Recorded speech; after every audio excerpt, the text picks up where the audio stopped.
and he was implored by the other gods of Tushita. It's time. Human beings are suffering, but they are also wisening up from suffering. If they are suffering and not wise, then they cannot find a solution to their suffering. But they are also wisening up. It is time that you are reborn in the human world to guide beings to see the end of suffering. So that was the beginning of that beautiful work called Lalita Vistara. And later, that work became very influential, that it spread backwards to other schools, even older schools of Buddhism. And even today, Theravada school of Buddhism take in all these stories and made it their own.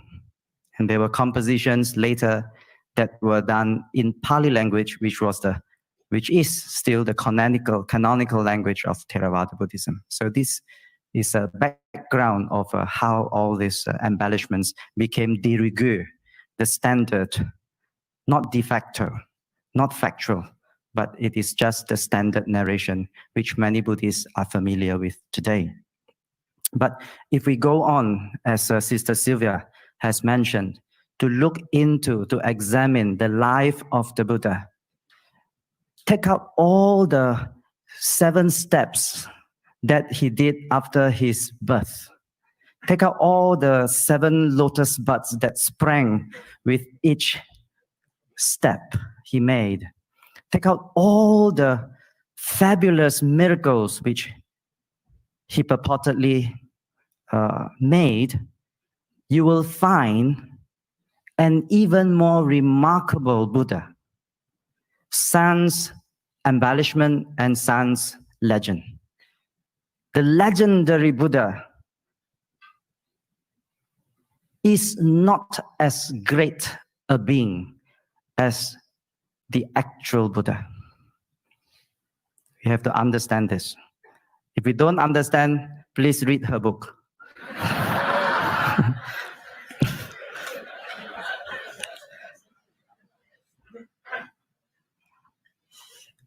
We have all these Buddha images done to our highest cultural ideals.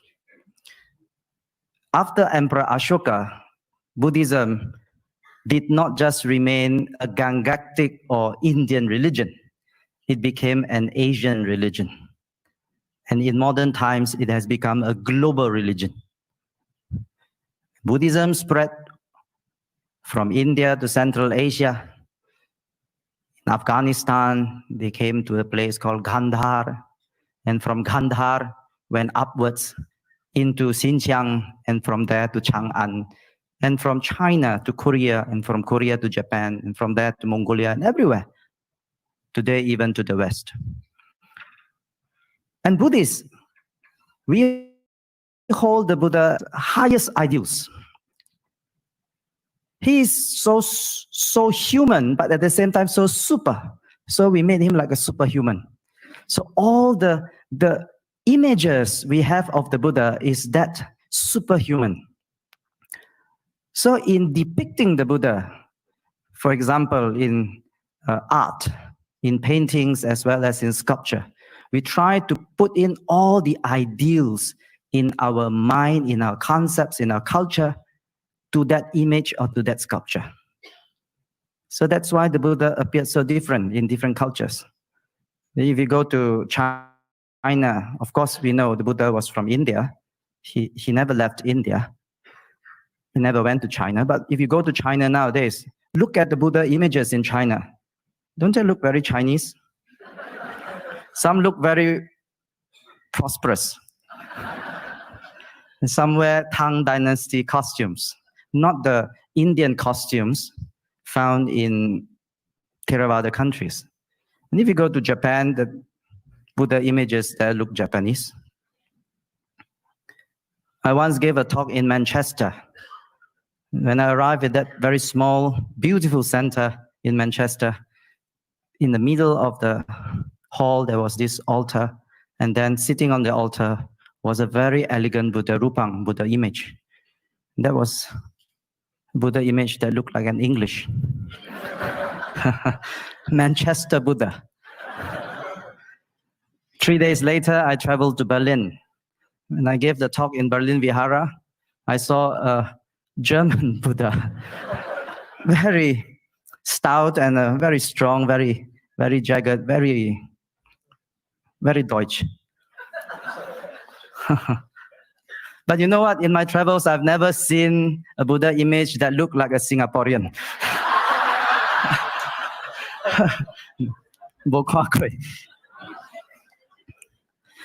But, my dear friends, I have seen some Singaporeans that look like the Buddha.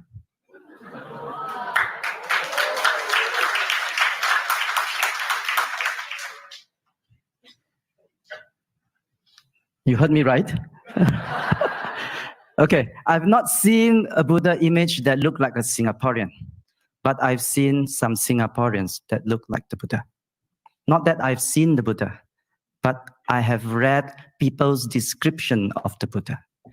It's not just his disciples' description of him. It's not just his own description, how handsome I am and so on, but contemporaries from other religions in their scriptures, contemporaries of the Buddha, they also described the Buddha as a very joyful, happy-looking person.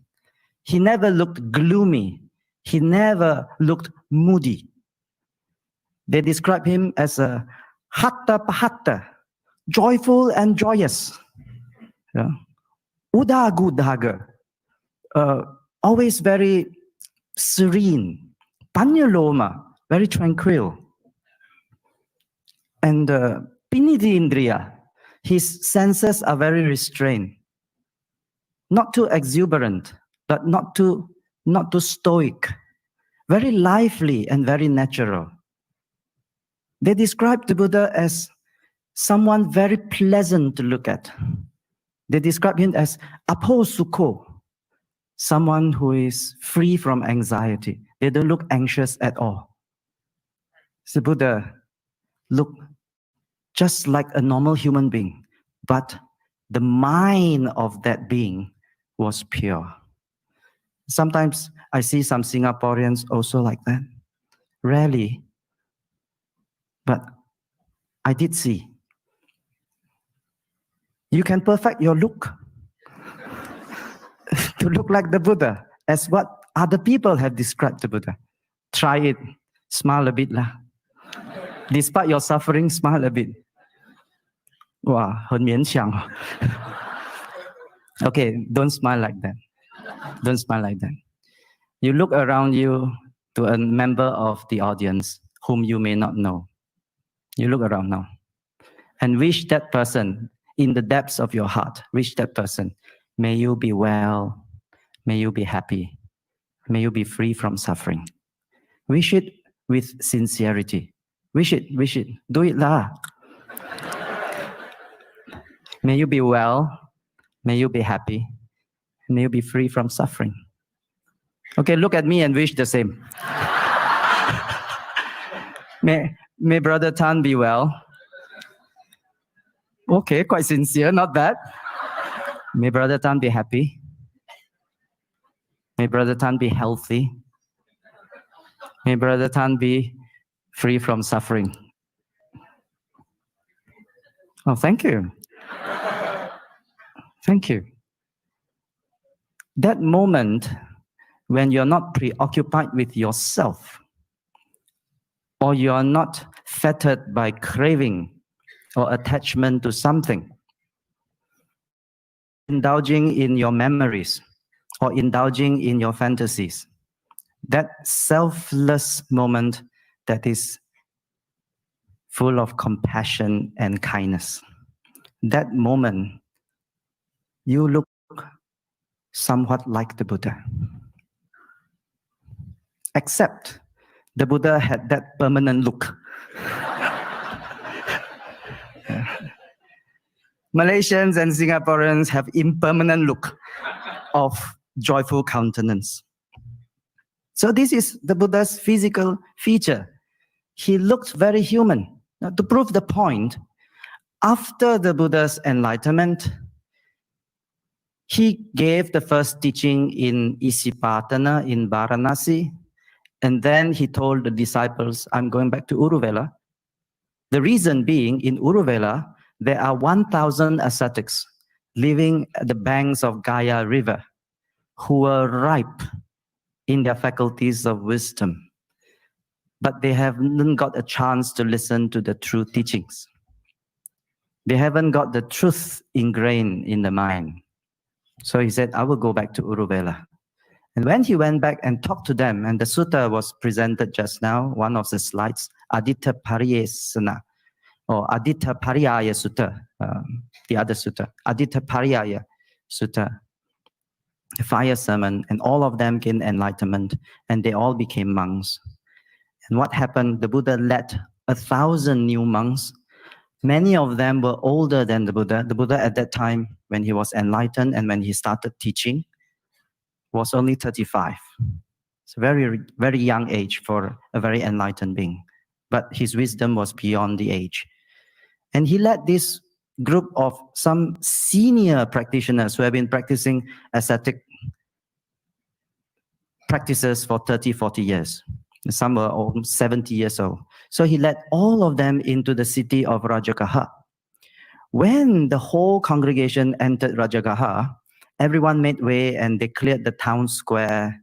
And then they made, those days, they quickly get bamboo and wood and make daises and temporary stages like this, where the monks were invited up there to sit. So they sit in rows, 1 row, 2 rows, 3 rows like that. And the people gathered just like everyone here in this hall and gawking at all the new fashion, because at that time, what the Buddha wore was still new. What we call today the Buddhist monks' robes, and all clean shaven, because in India, not all ascetics were shaven. Some were kept long locks of hair, matted hair. Not all ascetics looked the same. So they wondered, among all these people, who was the teacher? Who was leading whom? They couldn't differentiate between the Buddha and his disciples. So that is one of the occasions, one of the proofs, where the Buddha did not look like what we made him to look, Buddha images, with sharp things and aura coming from his, what you call, the body, and then, golden skin and so on. He was handsome. He was well born. He was still youthful. He was tall. We all know that those are the physical features, but he wasn't so outstanding. Yeah. He was pleasant to look at. But the people in Rajagaha that day couldn't distinguish which was the teacher, which was the student. So, understanding the people, the minds, their doubts and perplexities, the senior teacher of his disciple, former teacher of all the other 1,000 monks, he stood up, he arranged his upper robe on one side like this. And then he bowed to the Buddha who was seated next to him, half his age only. And he said, Satar Bhagava Savako Hamasmin Janai Bhagava Nahang Janami. Yeah. You must watch more Hindi movie to understand. This is Pali language. He said, Satar Bhagava, the Blessed One, is the teacher.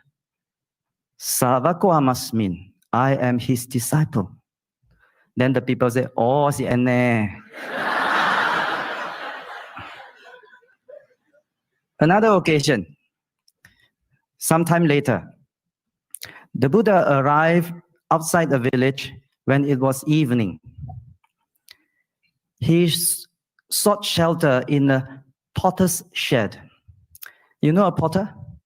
They collect soil to make into pots. Yeah. So soil. So hot day, they make a temporary shed, and then they work under the shed, next to the field where they collect the soil. That is called a potter's shed. Today you can still see many of these in India. So he sought shelter in that shed. When he arrived and entered that shed, there was already a young man, clean shaven, and then sitting there in meditation. So when he entered, the young man stirred and greeted him and said, "Friend."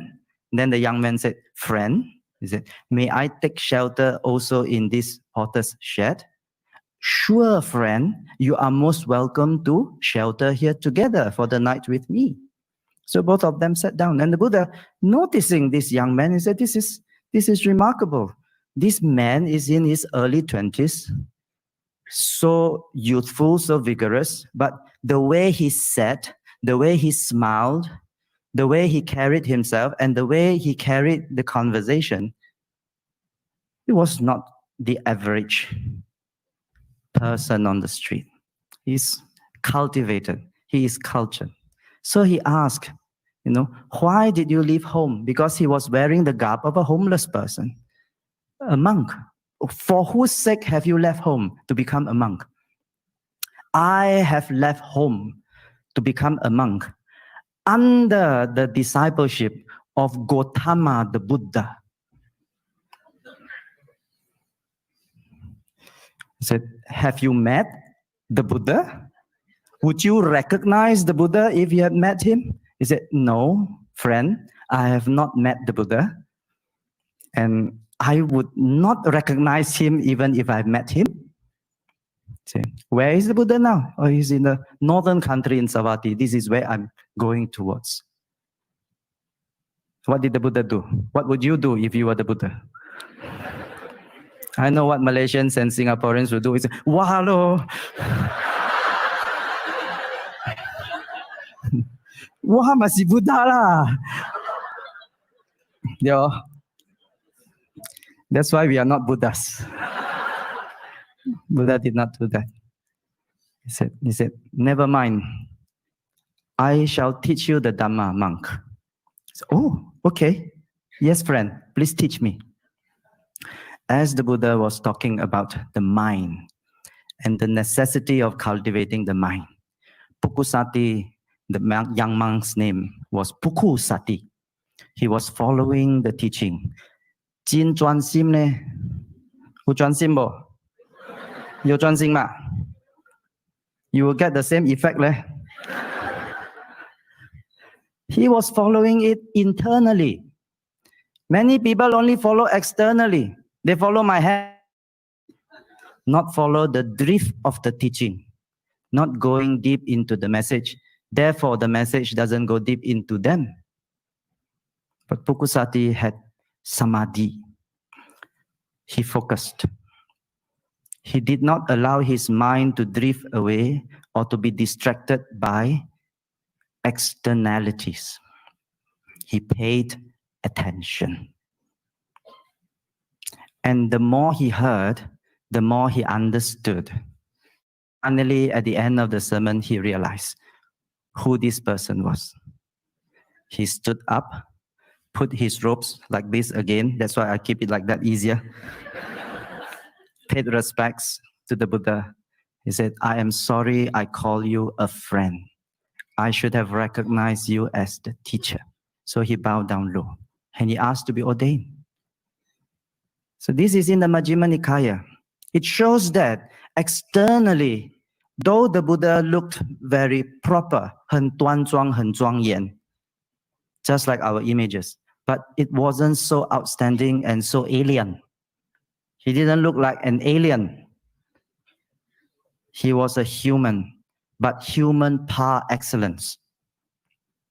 The real Buddha is not in the flesh and in the skin. If you look at the Buddha and think that this is special because we make him special externally, then we haven't understood the Buddha. There's a monk by the name of Malunkia Putta. He liked to look at the Buddha. Every time the Buddha gave a talk sitting, all the monks would gather near. They have to gather near because there are no sound system those days. You can't sit all the way at the back of the hall, you can't hear a thing. They all sat as close to the Buddha as possible. And Malunkia Putta always sat at the front row. Why? because he was so enamored by the looks and the countenance of the Buddha. You know, the Buddha looked very different when he teaches the Dhamma. Just brightness, because the listener's mind also brighten up, and you can see that the teacher has that kind of effect on the students. And he always sat at the front row, and he admired the Buddha, but no Dhamma go in. Though he respected the teacher, but he was fettered. He was attached to the looks and the countenance of the Buddha. One day the Buddha noticed him. He said, Malung kya Buddha? He said, why do you look at this body that is full of impurities? Only outside scrub, put moisturizer. Inside all dirty and defiled. Nothing that comes out from our body is clean. It's all rubbish wrapped up by skin. What is in this body that you look at? It's nothing attractive at all. The Buddha taught him this very important lesson. So be it for us today also. He said, Yo damang pasati, so mang pasati. Yo mamang pasati, so damang pasati. If you see the Dhamma, the teaching, then you see me. And if you look at me, you see the teaching. If you see the Buddha's message, then you understand who the Buddha really is. And if you see the Buddha, you can see he is the embodiment of his message. The Buddha was the embodiment of the virtue he taught people. The Buddha was the embodiment of mindfulness he taught people. The Buddha was the embodiment of peace that he taught people. The Buddha was the embodiment of liberation and freedom which he taught people. You look at the Buddha, you see his message. Mahatma Gandhi copied the same thing. When I went to his ashram, on the way into the ashram, I saw life-size poster of Gandhi and the words there. It happened that one day he was leaving the ashram, and a Western reporter asked him, Sir, Gandhiji, do you have a message for the world? And Gandhi, walking with his stick without turning back, and he said, my life is my message.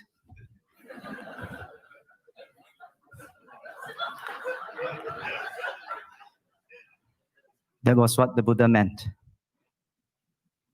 His life was his message. So it's very important for us Buddhists. If we really want to understand Buddha, the man even, we have to understand Buddha, the message. The Buddha, at a young age, saw the purpose of life, saw the possibility of liberation from suffering, and he struggled, he strove hard, diligently, and he attained liberation at a young age. What the Buddha realized, he called Dharma. And what he taught, he called Dharma. He himself was called by others as the Buddha. What is the meaning of Buddha? Bodhiti Satchenati Buddha. One who has understood and realized the truth. He is called Buddha. Did he realize the truth of life? Yes, he did. So he realized, a realized being is called Buddha. But not only that, he has a special faculty. He was able to reach out and teach people and make people see it also. Bujahati Pajayati Buddha. One who can enlighten others also is the Buddha. So not only was he himself enlightened, he has the faculty to enlighten others. So he was called the Buddha by many as a form of respect. And what he taught was called Dharma. What is the meaning of this Dharma? Dharma means that which holds up, that which upholds nature. What is nature of life? The truth of life. That we call Dharma. It's a very common Indian word, Sanskrit, Pali, Hindi, Dharma. It has so many meanings, but here it means the truth of life, Dharma. So if we want to know who the real Buddha was, we have to understand what his Dharma is. What did he realize and what did he teach? Now, the Buddha did not teach Buddhism. The Buddha taught Dharma. We made up Buddhism. What the Buddha taught, not everyone understood properly. So we added a lot of our own interpretation. We added our own commentaries. And over the centuries, all these became accumulated as Buddhism. So today, many people, they look at Buddhism sometimes at very simplistic level as a set of rites, rituals, and beliefs. And they say there is no sophistication in this teaching. So everything is kiwa paya, kao tao, kui. Do you understand Hokkien? Otherwise, I can switch to Pali.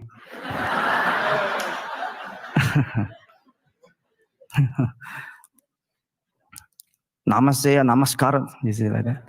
So nothing.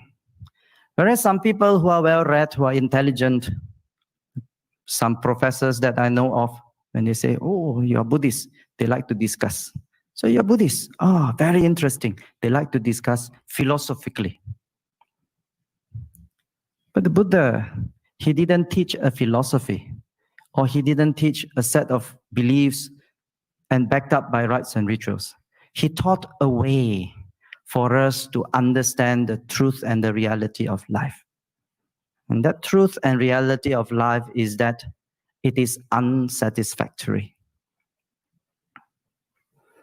Life is unsatisfactory. Out of respect for the couple, I shouldn't talk about life is unsatisfactory. But,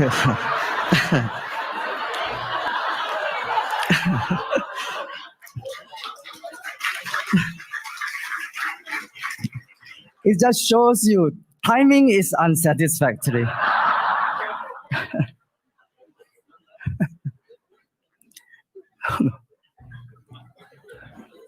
The same monk, Malunkyaputta, who admired the Buddha's looks, one day he also started to ask questions. Why? He asked and asked and asked himself. He couldn't figure it out. So one day he approached the Buddha and sort of challenged the Buddha. He said, Lord, Bhante, you must tell me the answers to these questions that perplex me. If you cannot answer these questions, then I'll be disappointed and dissatisfied with this monk's life. Straight away, I will stop being a monk, I'll go back. These are the things that perplex me about the universe. Is the universe eternal? Is the universe not eternal? Is the universe limitless or is it limited? These are the things that some people also question, right? He also had that kind of thoughts. And then he challenged the Buddha, if you cannot answer me to my satisfaction, then I will live this holy life. And the Buddha told Malunkyaputta, said, you want to know these things which I never taught you. And you have to understand why I did not teach the monks these things. Because they are not fundamental to the spiritual life. They are not essential to the holy life you are leading as monks. These, today, they are called metaphysical questions. We always have this life and universe and why are we born and all these kind of things. We ask these kind of questions. That's why people have to go to religion or even create a religion in order to satisfy these curiosities. But the Buddha specifically told Malunkyaputta, these are not taught to you because they are not fundamental to the holy life, to spiritual development, and to enlightenment. In your case, Malung Kyaputta, may I use a parable? So suppose a person is shot by a poison arrow, and then his family and friends saw that and get very kanchong. Came to him and said, let's pull out the arrow. He said, stop, don't pull out this poison arrow. I first want to know who shot me. What's his name? Which family? Stay where? Pongol or Paseris? What kind of bow? What kind of bowstring? What kind of arrow? And what kind of poison? Semalung Kyaputta. Before all those answers can be given to the man, he would have died by that poison. So your case is like that. We ask questions which we have no direct experience of, and even no relevance to our lives. Those are speculative questions, metaphysical questions, philosophical questions. What the Buddha taught, the Dhamma, was fundamental and essential to our present lives. It is the medicine, the panacea for our suffering. That was what the Buddha taught. He taught us life's unsatisfactoriness, the causes of unsatisfactoriness, and how to overcome the suffering of this unsatisfactoriness. That is fundamental to your life as well as to mine. We, Malaysia, Singapore, very blessed, especially Singapore. I never see hunger. Everyone well fed. Since arriving, I haven't stopped eating. I only stopped eating when I started speaking. Physical suffering, we may not have much here in Singapore. Everything is convenient. This hall is air conditioned. You don't have to strain your ear at the back to listen. Yeah. But mental suffering, we have a lot. Yeah. We may not have it now because this session has been very entertaining. But we cannot escape from suffering. Some people think to escape from suffering, we seek happiness. Happiness is not the answer to the end of suffering. You can have both.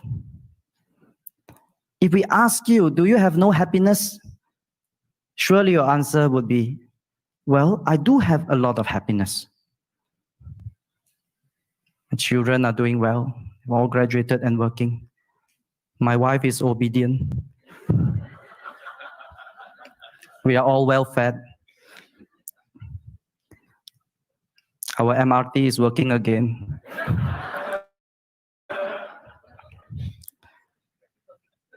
But that doesn't free us from suffering. We have happiness and we also have suffering.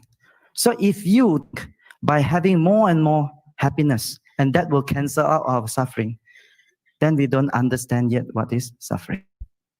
There was a lady who suffered in order to free herself from all this anxiety and all this keksima. She went for a holiday. And my, I haven't heard of such holiday. It lasted 6 months. From Malaysia, she flew to Japan, from there to Hawaii, and then to California, and then to the East Coast, from there to Europe. And she got so tired of packing and unpacking on holiday, she had to have a holiday from the holiday. She went to Dubai or Abu Dhabi, and she stayed in a penthouse, 2 stories, 32 floors, overlooking the Gulf. And sunset over the Gulf was magical, she said. Beyond that, the sea, and then near shore, the desert, it's golden. He said, as I was at the balcony of the penthouse at the 32nd floor, overlooking the Gulf and looking at everything golden hue, tears flowed down my cheeks. Not tears of happiness, tears of sadness. I was imagining her description. I said, if I were there, I have tears also of happiness. Because that penthouse, 2-story penthouse, 6,000 over square feet, had 3 butlers working 24 hours to serve every need you have. I said, I will have tears of happiness. That is happiness for many people, but not for her. So as soon as she reached Malaysia, she called me up and said, when can I come and see you, Brother Tan? I said, Wednesday. And she came, she talked, 2 hours she talked. And then after that, I told her, this is the cause of your anxiety and your fear. He said, Ayo, Brother Tan, I should have come to see you 6 months ago. Save myself from the 6-month holiday, wasting time and still haven't found the answer. So, happiness is not the solution, because you would have had solved your suffering because you have ample happiness, ample opportunities for happiness. That is not. So therefore, friends, we have to understand the cause of suffering is our craving, our attachment, and especially of our perception, our views, that we must have something, and if we don't get it, we will feel the sense of dissatisfaction. Even getting it, it doesn't last long. Happiness is like this. We can describe it as anicang dukkhang viparinama dhamma. Happiness, even though when we experience it, is anicang, is impermanent. You get that success, that feeling of fulfillment. Wow, it lasts 1 hour, 2 hours, half a day, 2 days, 1 week, and then it slowly dissipates. Anicang. What is impermanent yet anicang? Tang dukang, it is unsatisfactory. That doesn't provide you permanent solution to the state of life, the stress of life. That doesn't give you freedom from stress of life. Viparinama dhamma, because that is of the nature changing. So happiness changes. So even if you gain something, you may not be very happy and for long. That reminds me of a very interesting story. This boy, I was teaching meditation in a university. Over a period of time, this boy was the coordinator of the meditation class. One night at about 11 plus, he called me. He said, Brother Tan, I have something that I need to tell you. You have to help me. You please promise to help me first. I said, wow, very serious problem. Maybe he wants to become a monk, want to stop study already, want to renounce, and the parents object. Wow, I was racing ahead of my thoughts. And then he said, yeah, Brother Tan, there's this girl. There's this girl. I said, I can't stop thinking of her. I said, it's always on my mind. You have to help me, Brother Tan. He said, yeah. I said, well, I teach people to let go. By the way, in meditation class, I said, close the eyes, watch the breath. Why you open the eyes and watch her? I can't help it, Brother Tan. I can't help it. Maybe past life karma, I don't know. You must help me. I said, it's difficult. I don't normally do this. I said, Brother Tan, you have been coming for a university. First day you came, I was the one waiting for you at the guard house, right? Every time you want any notes, I photocopy for you, right? Everything you want, I say, yes, Brother Tan, I did it for you, right? And Brother Tan, did I ask you for any favor? Wow, this is putting me in a very hard spot. So I said, okay, exception. I said, you do this. So I asked him to do this. Wow, he was listening. I said, can you repeat that? That's okay. Must be recording everything. And I was thinking, in my meditation class, never asked me to repeat anything. So he was writing, I suppose. Then he said, Brother Tan, this one, sure work or not? I said, never fail before. Never fail because I never tried before. So I was speaking the truth. So he did that, and they became a couple. So yeah, at least I know something worked. There was what I call now the formula. Now, after some time, he called me again and he said, Bratan, you have to help me. I said, why? It didn't work. I thought everything worked very well. You look happy. He said, yeah, it worked. But now I want to be free from it. I want to be free. I thought that was your dream partner and everything. Yeah, she's very nice and so on, but too possessive. Morning, have to fetch her, go for breakfast, send to class. Lunch must have with her, dinner must have with her, study only with her, cannot go anywhere with friends, not even for basketball games. I can't take it anymore. Please give me the antidote. So here you have it, friends. Something that we desire very, very much. And when we get it, we desire the opposite. This is what the Buddha taught. The cause of our suffering is this perception as the view that we need to have something in order to be happy. They need to be obedient. They need to cooperate. The world needs to be like that. Government needs to be like that. We have all these perceptions and views made up. And we delight in our views. Let's say you like someone and you look at someone and they say, oh, this feeling of asada. Asada means pleasure. I really like that person. Every time I go to class, I see that person, I feel very happy. Oh, wow, I get very excited and so on. And then after some time, if you don't see the person or the person don't heal you, the person don't want to look at you, you get the pain, you get the rejection. And that is called adinnawa. The danger of liking something is the disappointment from that very same thing. That our expectations and desires are not always met. So if we are free from all those desiring and not desiring, which is what the Buddha's message is about, then we become in the state of mind of nisarana, that I am not depending on all these externalities for my happiness, for my satisfaction, for my fulfillment. That I am okay. I can be free from worries, fear, and anxiety. I can be free from stress now.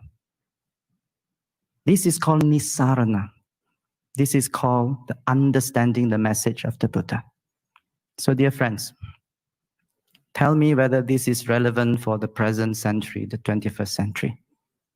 Tell me whether this will be relevant for the 22nd century. This is why the Buddha is called Gbc, the doctor. You choose a religion, not going to the religion that scare you. You come to the doctor, you don't want the doctor that says, wow, why you come only now? You should have come 2 years ago. How serious your condition? You not know? You don't know? You know, this is, wow, very bad and so on. And when you hear such things from the doctor, you lose hope and you panic and you have fear. Your mind is unsettled. You are shaken. This is called a pessimistic view. This is not helpful to you, my dear friends. But neither do you want to go to a doctor and say, small problem, no issue. A lot of people, 15% of Singaporeans also have this. You're all right. We think we are okay, rosy, everything. We don't take care of ourselves. We don't pay attention. That is called optimistic. You don't want that also. But I rather go to a doctor that says, well, see your condition. This is what you are suffering from. And this is the cause. In order to cure yourself, this is the cause of medication and cultivation you take. I want to know exactly what's wrong with me, and I want to know the right way to overcome it. This kind of doctor is a realistic doctor, and this is who the Buddha was. He's called Gbc, the great surgeon, the good doctor. So this is always relevant in any century, including ours today. So dear friends, time is way up. I'd like to thank everyone for really paying attention and look forward to your questions to Sister Sylvia Bay. Thank you.